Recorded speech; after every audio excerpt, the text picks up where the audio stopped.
দেশের মূল ভূখণ্ড থেকে বিচ্ছিন্ন সাগর বেষ্টিত সন্দ্বীপে ৫৬ কিলোমিটার প্রতিরক্ষা বাঁধ নির্মাণ ও সংস্কার করছে পানি উন্নয়ন বোর্ড।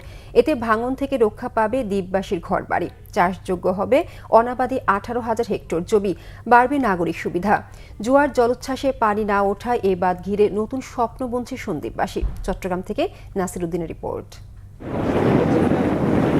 উত্তরে বামনী নদী এবং পূর্বে সন্দ্বীপ চ্যানেল মূল ভূখণ্ড থেকে বিচ্ছিন্ন করেছে সন্দ্বীপকে। ৪ লাখ জনসংখ্যার এই দ্বীপের প্রধান সমস্যা ভাঙন। দিনের পর দিন সমুদ্রের লোনা পানি গিলে খাচ্ছে জমি, এতে ছোট হয়ে আসছে সন্দ্বীপের আকার।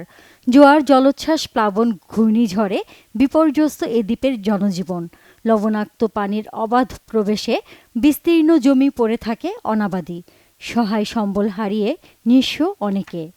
প্রাকৃতিক দুর্যোগের কারণে অনেকে এ দ্বীপ ছেড়ে গেছেন। দ্বীপবাসীর দুর্ভোগ লাঘবে ক্ষতিগ্রস্ত বাঁধ সংস্কার ও নতুন বাঁধ নির্মাণ করছে পানি উন্নয়ন বোর্ড। নতুন স্বপ্ন বুনছেন এখানকার বাসিন্দারা। বানবিহরে কেন সুখ করি মানুষ গরু কতন হাইটার ব্যাগ কিছু সুখ করে।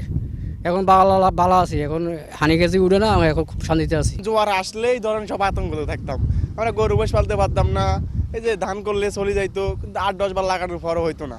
আমাদের এখানে অনেক কষ্ট হয়েছে, চাষবাস নিয়ে, জমি নিয়ে, গরু কোতান ফালতে পারি নিয়ে, ঘর বাড়ি ফানি উঠে যেটুকুই। এখন তো এখানে বস্তা দেওয়া অনেকটা ভালো হয়েছে। প্রকল্প বাস্তবায়নের ফলে দ্বীপবাসীর জানমাল রক্ষার পাশাপাশি অনাবাদি জমি হবে আবাদি, বলছে পানি উন্নয়ন বোর্ড। 8.14 কিলোমিটার প্রোটেক্টিভ ওয়ার্ক এবং 4.2 কিলোমিটার মাটির কাজ বর্তমানে চলমান রয়েছে। এই কাজ বাস্তবায়ন হলে আমরা আশা করতে পারি এলাকার জনগণের জানমাল এবং গুরুত্বপূর্ণ স্থাপনাসমূহ রক্ষা পাবে।